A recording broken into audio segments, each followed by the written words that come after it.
That's what happens when you get married before me, even though you're ugly. That tattered wedding dress suits you perfectly. I'm sure both the groom and your relatives will agree. It's just right for you. My sister Mia laughed heartily as she mocked me, her voice dripping with amusement. For a moment, despair threatened to swallow me whole. But as her older sister, I can't let Mia remain this lousy excuse of an adult. I'll show her how happy I am and make her regret every last thing she's done. My name is Emma. I'm 27 years old. I recently registered my marriage with Kevin, my partner of 3 years, and our wedding day is just around the corner. Planning the invitations, choosing the menu, selecting floral decorations, it's been an exhausting process. But knowing it's a chance to express gratitude to the friends and family who've supported us has kept me motivated. I've also been meticulous about choosing my dress. A wedding dress is something you wear only once in your life. Since I was little, I've dreamed of wearing a pure white wedding gown. The dress was pretty expensive. Do you think it's too much for someone like me to wear? I think that dress suits you perfectly, Emma. Plus, this has been your dream, right? You've been saving up just for this day. Kevin, thank you. You're right. It's my big day. I should wear the dress proudly. The dress I chose was a gorgeous design by a famous designer, adorned with layers of tulle and lace. It was love at first sight. Just imagining myself in the dress, standing next to my kind husband in our dream venue, filled me with excitement. It was the happiest I'd ever been. But there was one problem in my life. Emma, are you sure Kevin really wanted to marry you? I bet he's already regretting it. Mia, you can't say things like that, even as a joke. While visiting my parents' house to run an errand, I found my younger sister Mia lounging on the couch with a sly grin. It wasn't just a joke. I knew all too well that Mia meant every word. I mean, Kevin is so handsome. Don't you think he's out of your league? Looks aren't everything. Marriage isn't about appearances. Yeah, maybe coming from you. That's believable. Honestly, I never thought you'd get married before me. Enough already. Mia has always been the overly confident type. She spends endless time perfecting her hair and makeup, claiming it's all in the name of catching men's attention. She constantly checks herself in the mirror. Ever since we were kids, she would say things like, My sis, Emma, is ugly, unlike me. She always tried to one-up me. Well, I've never felt like I've lost to Mia in anything other than looks. While our sibling relationship has always been rocky, Mia's behavior has become particularly bizarre lately. Hey, Emma. Remember when Kevin came over to meet our family and saw me? Did he say anything about me? Say what? Oh, like, wow, what a cute sister you have. Or, your sister's so much more beautiful than you. I'm leaving now. I sighed in disbelief and turned to leave the house, but Mia muttered something under her breath. You got lucky this time, but don't get cocky. Ugly. Just wait and see. What did you say? Just go now. Mia has always been like this, so I didn't pay her much attention and went home. Despite her attitude, Mia still showed up with our parents to my pre-wedding photo shoot, tagging along out of sheer curiosity. So, this is the dress you'll wear on your big day, huh? Mia, please step back. The shoot is about to start. I was preparing for my solo shots in the Grand Cathedral where the ceremony would take place, but Mia kept hovering around me. All right. Geez, you're acting all high and mighty just because you're the bride.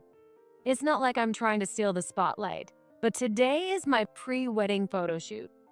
If the staff gets delayed, it would be inconvenient for them, right?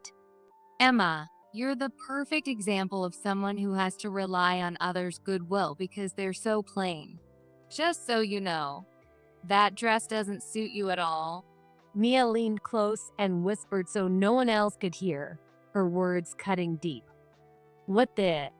Before I could retort, she smiled sweetly and walked away. The photo shoot began, but her words lingered in my mind, making it impossible for me to relax. My forced smiles only made the shoot drag on, adding to my frustration. Oh my, Emma, are you feeling nervous? The person who spoke to me was Kevin's mother, my future mother-in-law, Monica. I had only met her a few times, but she was a gentle and kind-hearted woman. I just can't seem to smile naturally. I'm so sorry for holding everyone up. It's all right, dear. You look stunning in your dress. I could watch you all day. Take your time with the photos. Her kind words almost made me relax. But Mia, once again, barged in and ruined the mood. Come on, Emma. Are you seriously going to inconvenience your in-laws before the wedding even starts? Sorry about my useless sister, everyone. You must be regretting this choice of bride, huh? Mia, enough already. As I frowned, Monica gracefully stepped between Mia and me with a calm smile. It's so sweet of you to come along for your sister's photo shoot. You must care about her a lot, but this is Emma and my son's special moment. So why don't we step over to the side for now, okay? Monica gently took Mia's hand and guided her to a corner of the venue. But even from the sidelines, Mia glared daggers at me and clicked her tongue throughout the entire photo session, souring the atmosphere. Mia, is she jealous I'm taking Emma away? I'm sorry for everything. Having Mia around made everything 3 times as exhausting. Finally, the preparations were complete. This was the biggest event of my life. There was no such thing as being too prepared. So I checked everything one last time to make sure every contingency was covered. And then my wedding day arrived in a flash. Kevin and I left our new home together and headed to the venue, where we exchanged a quick "see you later" before heading to our separate dressing rooms.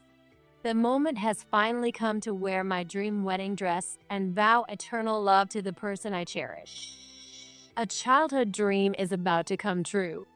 As I approached the bride's room, my heart was racing with a mix of nerves and excitement. Just as I reached for the door, it suddenly swung open from the inside. Mia, what are you doing here? To my surprise, the person who emerged from the dressing room was Mia. When I asked her in shock, she hurriedly closed her bag and gave a mischievous grin. Oh, I guess I mistook it for the restroom. This bride's room is kind of shabby. Is this really where you're getting ready? Poor thing. It suits you, though. Bye now. She walked away nonchalantly. Even as a family member, it was far too early for her to be at the venue. Confused by her behavior, I stepped into the bride's room, only to be met with a sight that made my mind go blank.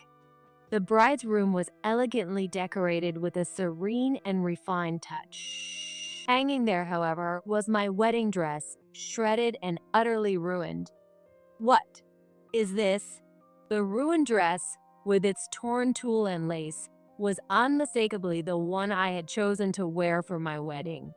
As I stood frozen in shock, the makeup and wardrobe staff entered the room. Seeing me standing in front of the destroyed dress, they were also horrified. I managed to ask why the room had been left unattended, and they explained that Mia had requested everyone to step out, claiming she wanted to surprise me with decorations. Could Mia really have done this? Why? I didn't want to believe it, but everything pointed to her. Her behavior ever since my engagement and the way she glared at me during the photo shoot replayed in my mind. With trembling hands, I pulled out my phone and called Mia. What do you want? Mia answered almost immediately. Biting back tears, I demanded answers. Mia, what were you doing in my room earlier? I already told you. I thought it was the bathroom. Are you seriously forgetting things already? You might want to get your head checked. That's a lie. You tore up my dress, didn't you? As my emotions overflowed, Mia let out a mocking laugh. Oh my god, your dress got destroyed? And you think it's me? That's hilarious. Honestly, karma must have hit you because you're such a terrible person. That's why your dress got ruined. You sound way too happy about this. That alone proves you did it. Why would you do this to my dress? This is such a drag. Do you have any proof it was me? Anyway, if I had to say something, it's that someone like you, ugly and rushing into marriage before me, was bound to mess things up. That shredded dress is perfect for you. I'm sure the groom and all the relatives will think so too. With that, she hung up on me. And there I stood, staring at the dress that was beyond repair. The staff members, having left the room at Mia's insistence, were now apologizing profusely. But no matter how many apologies I received, the dress wasn't coming back. I couldn't bring myself to blame them and simply repeated, "It's okay," over and over.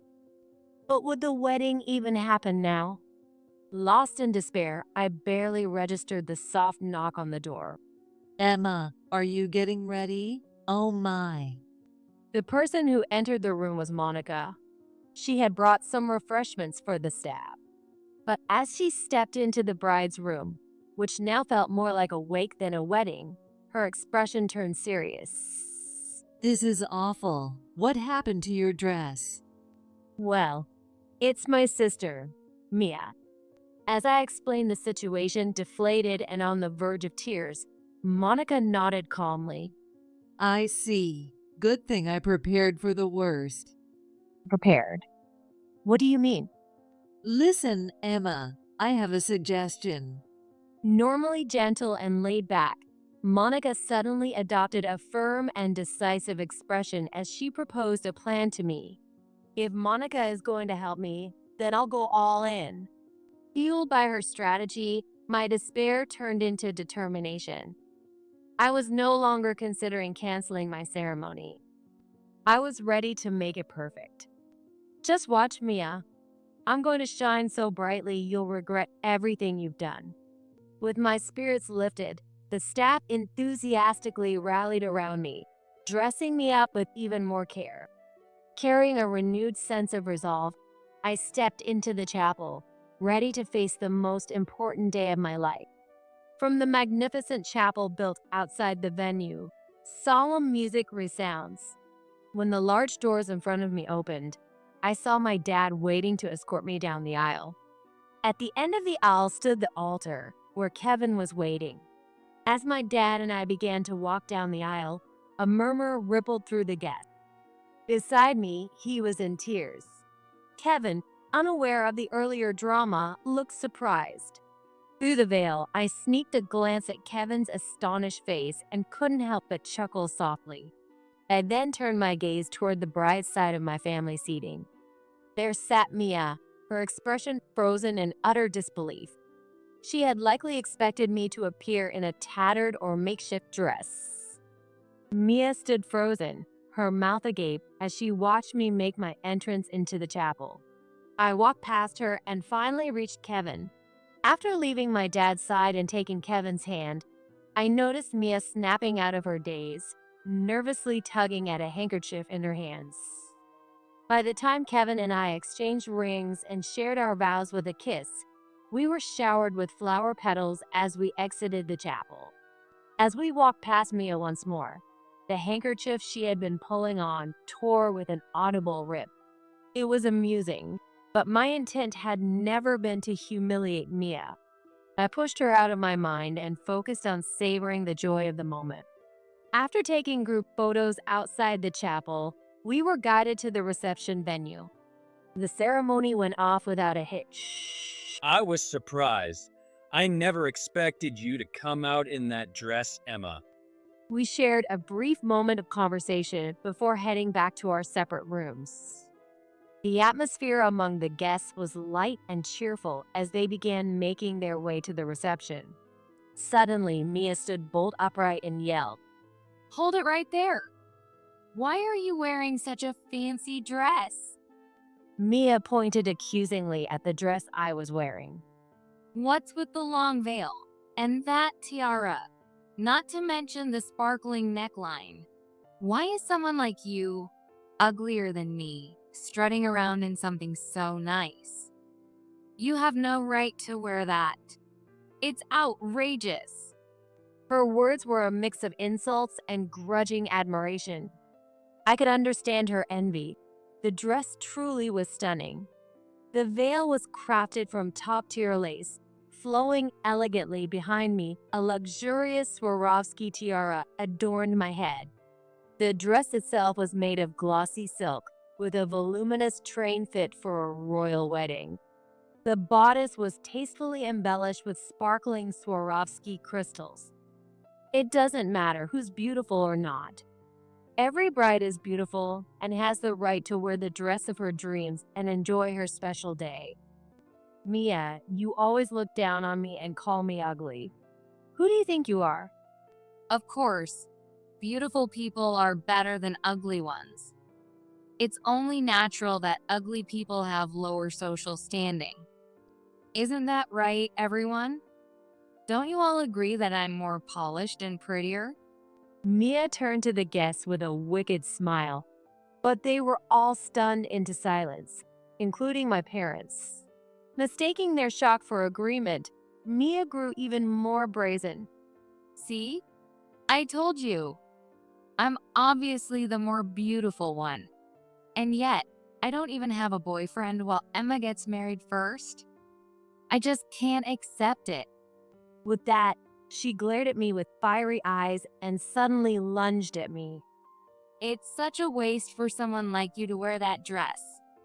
Apologize to the dress and take it off now. Mia, stop. This dress belongs to Monica. It's the wedding dress she wore on her own special day, and it's incredibly important to her. Don't touch it. As I resisted, the venue staff and Kevin quickly stepped in to pull Mia away from me. Though she struggled against the staff, my words seemed to strike a nerve, and she immediately calmed down. What? So it's secondhand? You're wearing a used dress. Typical. Clinging to something old just screams poverty. And to think your mother-in-law stuck you with a hand-me-down. You're already being bullied by your in-laws. How pathetic. I won't let that slide. Monica interjected, stepping forward with a calm yet firm expression. As I looked up, Monica walked over to stand between Mia and me, smiling warmly. That dress is a one-of-a-kind haute couture piece. When it was custom made, it cost around $200,000. $200,000? And with the rising prices of silk and Swarovski crystals, it might be worth even more now. Plus, I had it professionally preserved, so it's in perfect condition. Mia's face turned pale. While the dress was visibly stunning, it seemed that mentioning its actual price hit her harder. Why would you let Emma wear something like that? Well, because Emma is such a kind, wonderful person and the best daughter-in-law I could ever ask for. I thought it would make me happy to see my treasured wedding dress worn by my treasured daughter-in-law. That's not the point. Why on earth did you even have such a fancy dress ready? It was clear that Mia had planned on destroying the original dress, believing there wouldn't be a backup. Monica turned to her with a sly smile. Mia, you were glaring at Emma with such hatred during the pre-wedding photo shoot, weren't you?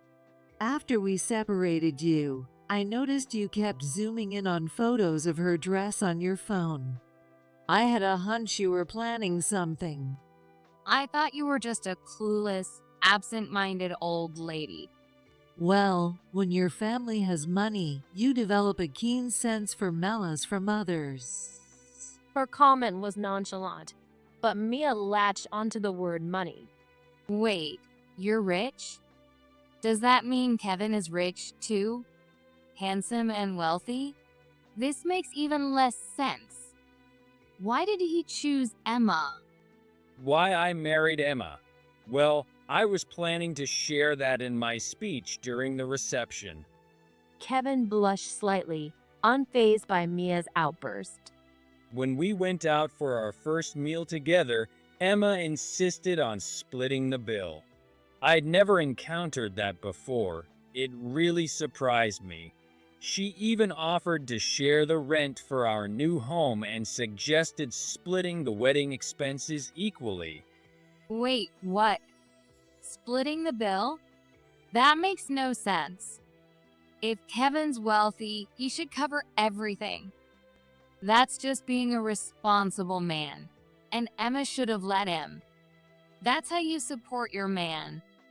You're such a failure as a woman. That's exactly it. Every woman I dated before said the same thing. They only cared about my wallet. But Emma, she's independent. She's the first woman I've met who sees me as more than a paycheck. She's the only person I could imagine building a life with. Kevin finished his statement firmly, adding, "There are plenty of other reasons too." Mia clicked her tongue in irritation. Stop bragging. It's so annoying. Who cares? This reception is boring anyway. Why should I stick around for a party where someone as plain as Emma is the star? I might leave now. Having vented enough, Mia shrugged and turned to leave, her dramatic anger now replaced by apathy. She'd always been like this, throwing tantrums with incredible force until her demands were met or she grew bored.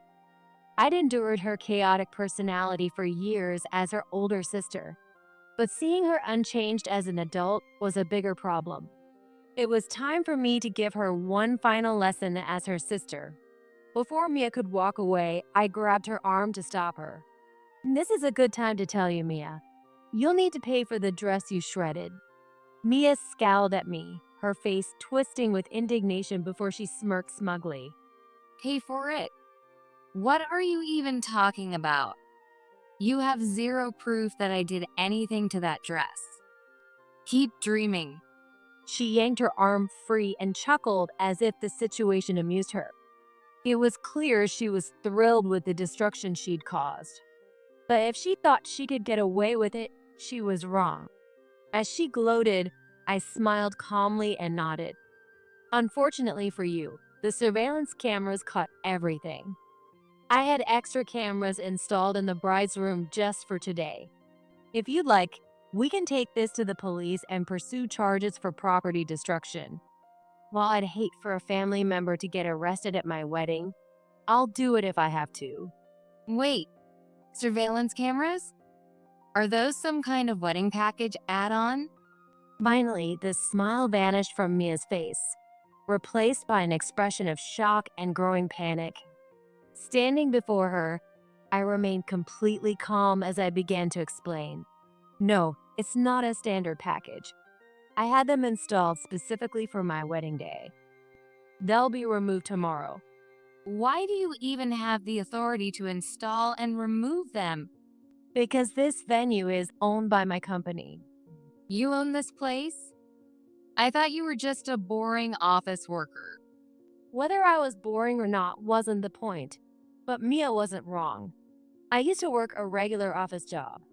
However, my passion for wedding dresses and ceremonies grew so strong that I decided to create my own ideal venue. With my savings and support from Monica, who also happens to invest, I launched this business and built a venue that fulfills every bride's dream. This place? Your business? No way. I've never heard anything about this from Mom or Dad. I asked them not to tell you. I knew you'd call me a plain, uppity office worker and try to tear me down. As I spoke, Mia's anger gave way to confusion, her expression softening as the truth sunk in. Her mind was clearly spinning, processing everything I'd revealed. So now I have rich relatives? Does this mean you could introduce me to a wealthy guy? Mia clapped her hands together as if she'd just had a brilliant idea. Even now, She was still focused on benefiting herself. Mia, do you really think I'd continue to associate with you after what you did? You destroyed something precious to me. I don't want to see you ever again. Why would you say that? It was just a prank. I'll apologize. I'm sorry. Mia offered a half-hearted apology, her face still plastered with a smug smile. Her flippant attitude made my temper finally snap. A prank? You think this is just a prank? I'll never forgive you. Sure, I'm grateful to be wearing Monica's stunning dress now, but I cherish the dress you shredded. You will pay for it in full. You're serious about me paying for it? Do you have any idea how much a wedding dress costs? I don't have any savings. If you don't pay, I'll file criminal charges. Did you really think you could get away with treating your sister, who you've insulted as plain and ugly since we were kids, like a punching bag? Think again. It's time for you to grow up. Faced with my fury, Mia crumbled, sinking weakly to the floor. Our parents were in tears, but this time, they weren't the happy tears from earlier at the ceremony. Honestly, making our parents this upset was a new low, even for her. Emma, you were incredible. Just what I'd expect from a savvy businesswoman I invested in. I'm so lucky to have supported you and to see you wear that dress. Let's keep working together. Mom, you stole my line. I'm the one who should be saying that to Emma. Kevin said, his usual calm demeanor softening the moment. Their words made me smile, and I felt a wave of relief. After Mia was sent back to our parents' home to cool off, the rest of the reception proceeded smoothly. Despite the earlier drama, it turned out to be a perfect wedding where I strengthened my bond with Kevin's family. As for Mia, she was eventually kicked out of our parents' house. They even apologized to me, admitting they'd spoiled her too much and that they were furious about what she had done. Mia moved into a tiny apartment near our parents' home, as she couldn't afford to change jobs while repaying the cost of my dress. Staying in her hometown, however, meant she frequently ran into people who knew what happened at my wedding. Since we were close in age, the story spread quickly among old acquaintances.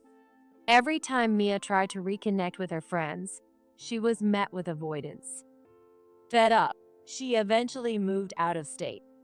The move drained her meager savings, and her lengthy commute to work became another daily struggle. Her monthly salary and bonuses were mostly used to repay the dress, leaving her with barely enough to scrape by. Of course, there was no money left for her beloved makeup and fashion. She used to strut around her workplace, calling herself the company's fashion leader. But now she spends her days quietly working in disheveled attire, occasionally glaring enviously at her coworkers. Her sole remaining outlet seemed to be social media. Every day, she posted overly dramatic, "I'm depressed" updates, driving away the few friends she had left. Meanwhile, Kevin and I continued our happy married life. Kevin thrived in his career, and as for me, I embarked on an exciting new project inspired by Monica, creating original wedding dresses for our venue. Encouraged by the investor's words, if you love wedding dresses, you're bound to create designs that brides will adore. I spent every day tirelessly working alongside my staff on the unfamiliar task of dressmaking. While it was hard work, collaborating with my team to create dresses from beautiful tulle, lace, and silk brought me immense joy. Sometimes, thinking about the dress Mia destroyed still stung. But looking at the photos of me wearing Monica's exquisite dress and pledging eternal love to Kevin helped heal those wounds. Most of all, seeing brides wear the dresses I created on the happiest day of their lives brought me a whole new kind of fulfillment.